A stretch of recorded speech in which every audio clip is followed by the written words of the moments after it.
Okay, so this is a game I've been wanting to pick up for a while, Founding Fathers, and you can see my box is rather chewed up. That happened from an unfortunate accident. I think I bought it in fairly good condition, but then it fell off my bookshelf and back behind it, and it was a pain in the ass. Anyway, I saw this reviewed by a board game blogger, and it interested me there. I think this was a long time ago that I drew my interest on the game, and I could never find a copy of it cheaply enough. And this one was in reasonable condition, but used, but cheaply, not terribly, and I was willing to expend on it. Although other people have covered the rules for it, I am going to kind of waddle my way through them because I've just really skimmed them. I read them once. I skimmed them once long ago and gave them a little bit more detailed reading now. But I want to remind myself a little bit, and it may help somebody else by looking at this. The idea behind the game is obviously the Constitutional Convention and the deal cutting there. And my immediate thought when I start to look at it and say, well, what did I want? Because each of these articles indicates two different versions, a historical and an ahistorical version.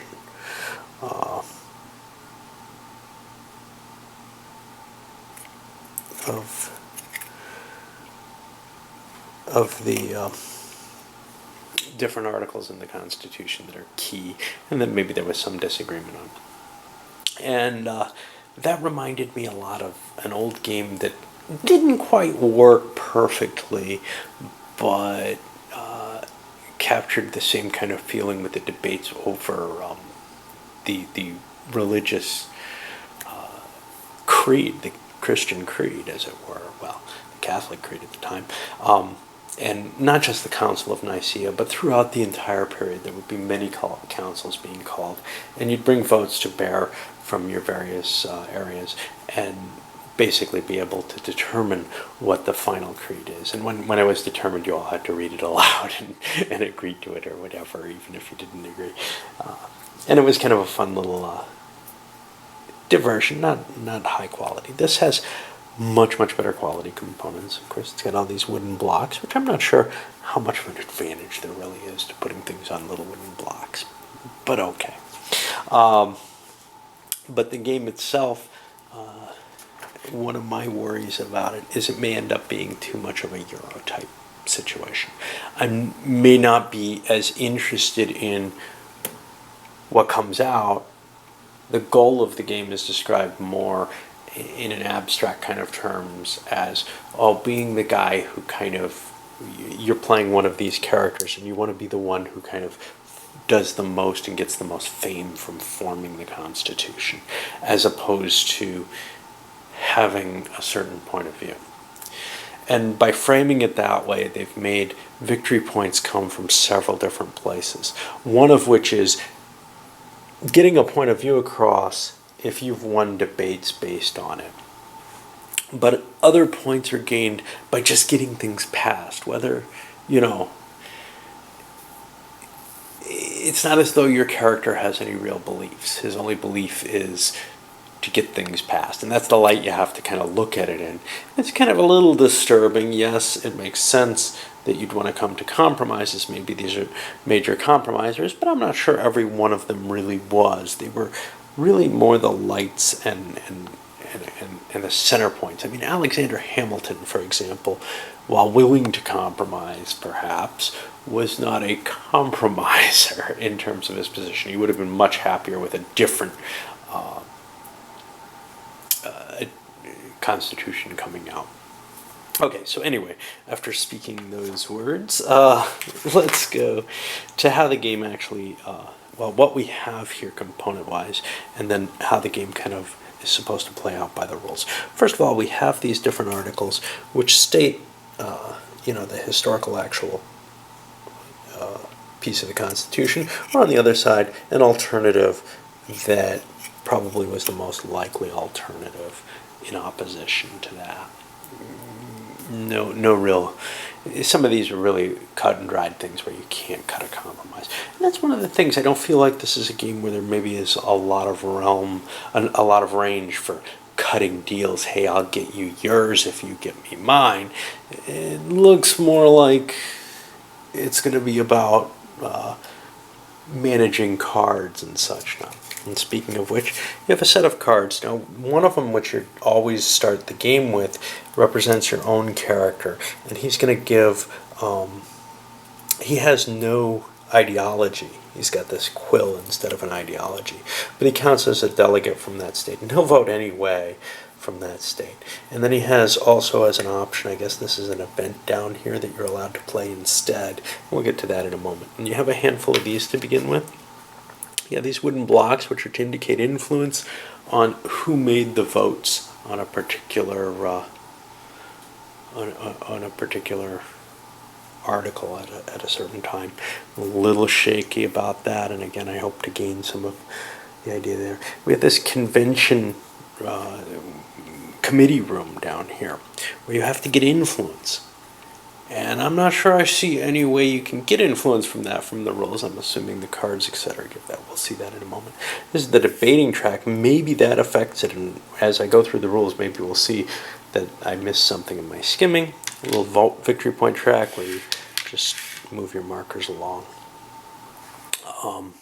And that's about it. Now let's look at how this actually... Oh, and one thing to note about these cards is they're obvious from the back what state it is. Now that's important.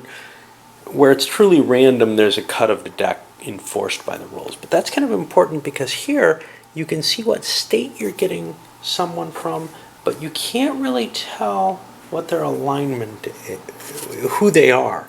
You've got their alignment as well, though, so that should be a fair clue to what you're getting there. And this is where you draw your new hand from.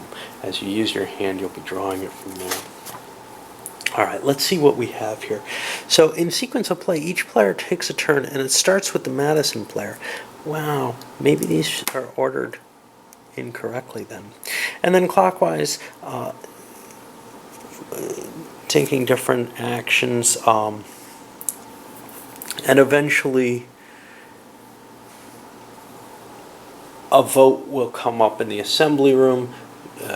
It'll be finalized, and then you score the debates, the votes, the committee, and all that for that round, and then 2 new issues are raised to the table. Okay, so you get on your turn as you take round to round until the vote passes or fails in the committee or in the assembly. You get to do one of these 4 things: either declare a vote, speak in debate, enact an event, or snub delegates. Okay. All right, so, and these little cubes get used.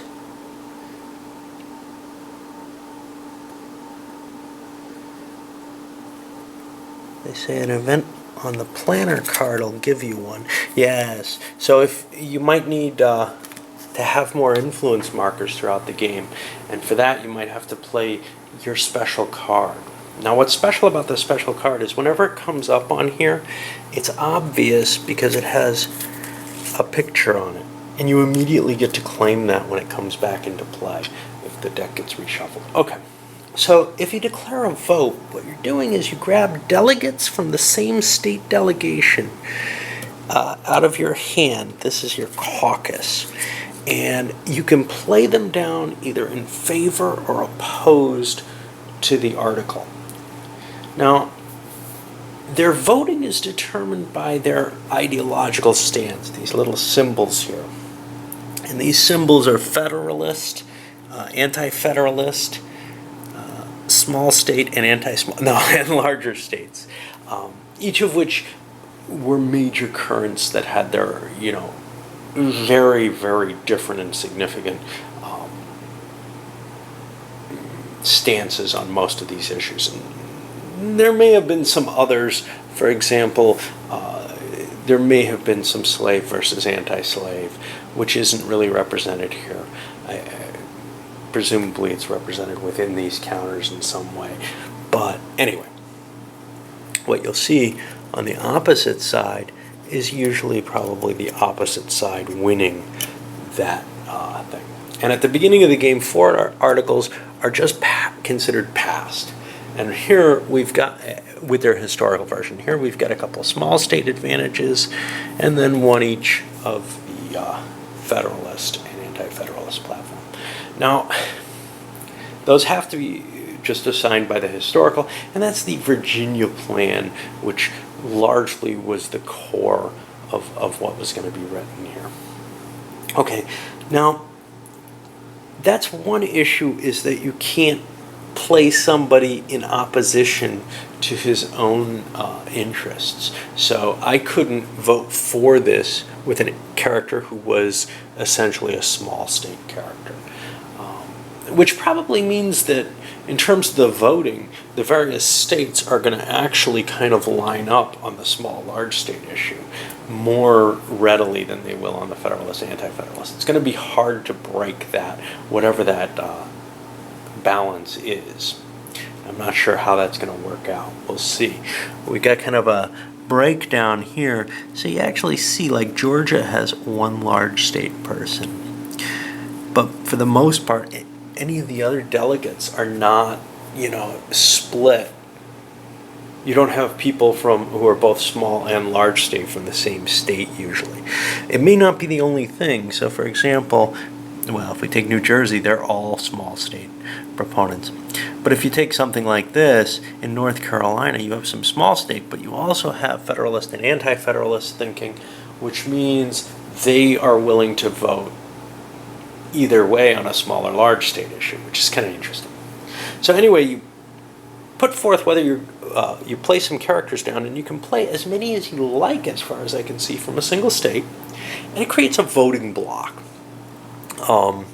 Which, if you voted, in order to vote for the state or against the issue, if the state's not already there, you can just do it with however many cards you like. But if somebody is already put the delegation either for or against, and that'll get marked with this little X or check, if someone's already taken a stance on the state that way, then in order to oppose that stance, you have to actually put more votes from that state in the other direction. Okay. And what's important here is that this round, all the actions that you're going to be able to take as each player goes, is going to end as soon as 7 delegations, state delegations, have voted in favor of something. That's a majority in favor. Or 6 have voted against, which should prevent a majority in favor. If people vote against an article, it sort of passes. It passes in the opposite version. There's no, we couldn't make up our mind. So it's a higher burden, as far as I can see, to get something to pass in the positive when it's in the assembly. And that's something to keep in mind, that you may want, if you have control, and sometimes you do, you may want to be placing this in the opposite side to the one that you want to actually pass. Okay. So other options, speaking in debate, you discard delegates of the same faction from your caucus. They don't have to be from the same delegation. And you place your influence marker on the space on the debate track for that faction. So if I had put 2 delegates, this is where I would go.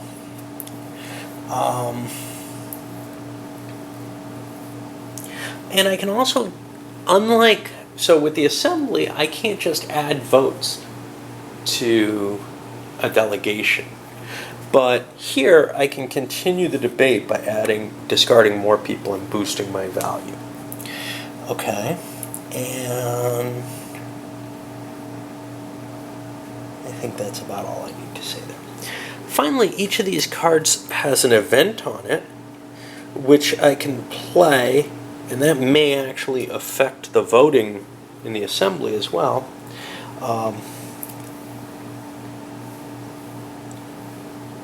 And in some cases, there are persistent events that have a sun on them. They mean they last for this entire round, which is until that article's resolved. If they don't have and here's an image of that, if they don't have a sun on them, they're just sort of a one-shot effect. And then the fourth thing I'm allowed to do is snub delegates. And to snub delegates, that just means instead of doing something else, I can discard some cards because I get to replenish my hand.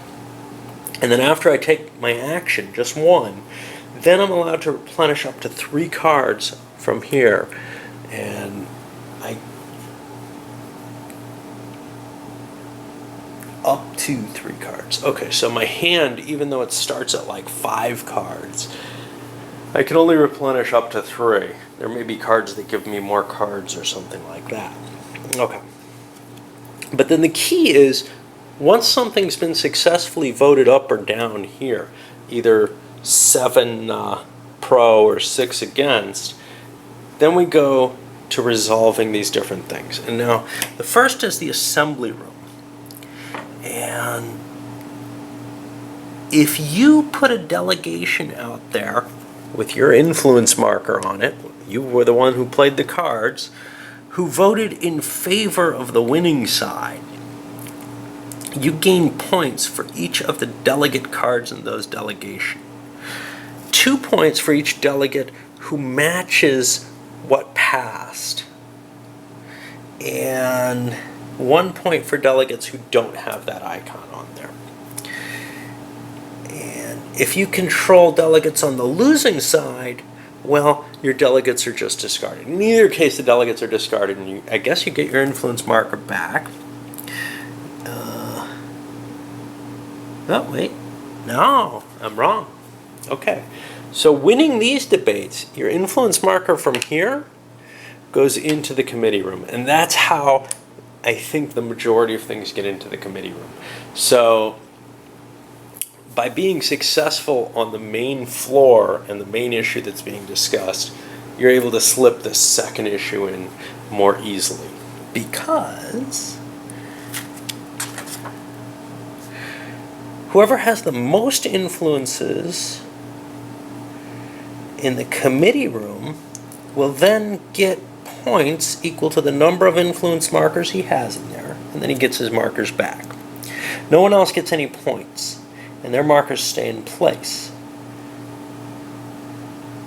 If it's tied for the lead, nobody gets to advance. Now, if anyone scored points, they have the option of flipping the committee room argument over, or article over, and then in either case, the committee room argument is passed.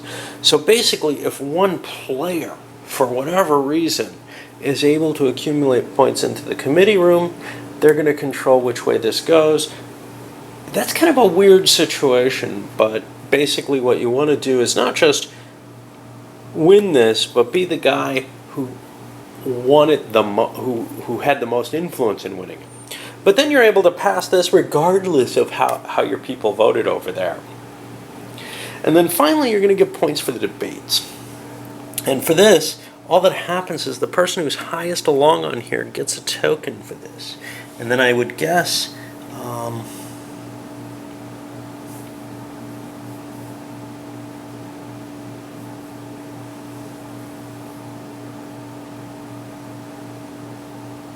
yeah, all the influence markers on the debate floor are going to be returned to the player after that. So here's what's interesting.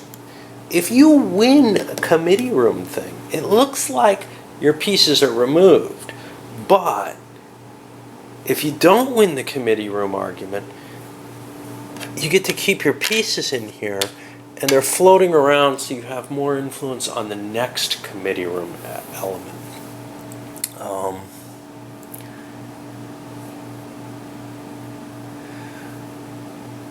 Yeah, that's how it looks there, which means that this is not going to necessarily follow how that falls, but it's going to be influenced by it in a kind of a wave type motion. As people accumulate here, they get control over this and may have some importance.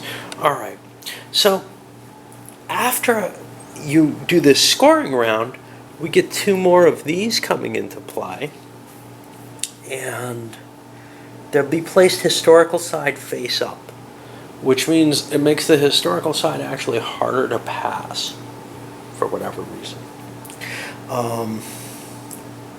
Any persistent events get discarded, and the votes get reset because we're on a new issue.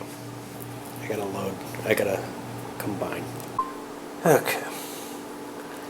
So, trying to remember where I am. Yeah. So, out of the debates, you've picked up these little circles. Elsewhere, you've gotten votes. Now, do you get any direct points for these? You do not get any direct points for these markers. All you're getting is the markers themselves, but once the Constitution is written, how much your debating has coincided, your debate victories have coincided with the actual articles that are chosen adds to your victory points. Now this is a little weird because the debating doesn't really affect anything in the decision-making process. You're not changing anyone's mind here. It's just if you had the ringing endorsement that everyone remembers and you aligned with what's decided in general, you get some points for it. Again, not really trying to make your own claim for glory rather than anything else. Okay, so after the debates have been resolved, after the entire round has been taken, we're going to be discarding the events, draw 2 new articles, face up. I've already talked about this, clear those. Okay. And you keep doing this until all the articles have been resolved. Once they've all been resolved, and I really don't know how long it's going to take to go through one of these. They say 1 to 2 hours for the game as a whole. I think it's going to take me longer. It always does. But especially when you're reading the cards and trying to figure out your strategies, it'll probably be a little bit on the high end early on. Okay. So ending the game, once all the articles have been resolved, you're going to get some bonus points for your debate tokens. And at this point, you get bonus points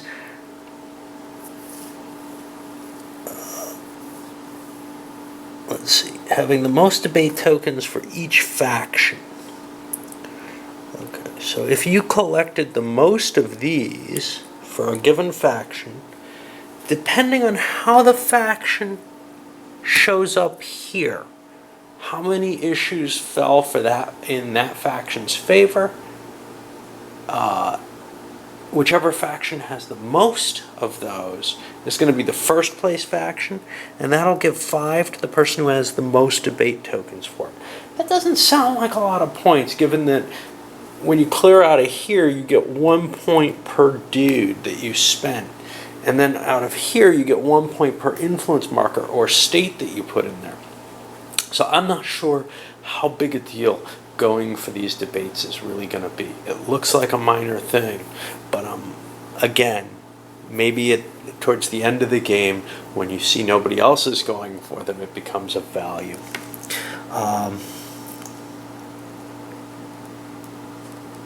So if factions are tied for the number of articles, they're worth the larger bonus. So if 2 people are tied for first place, they'll both get 5 points, but then the next highest faction gets 3rd place in placement. And you just win by getting points. There's a lot in this rule book that's historical notes and little notes on all the people. So there's not a lot of actual game here. Anyway, we'll kick this off, see how it goes. Hopefully I'll be able to get it done before I have to go to work tomorrow.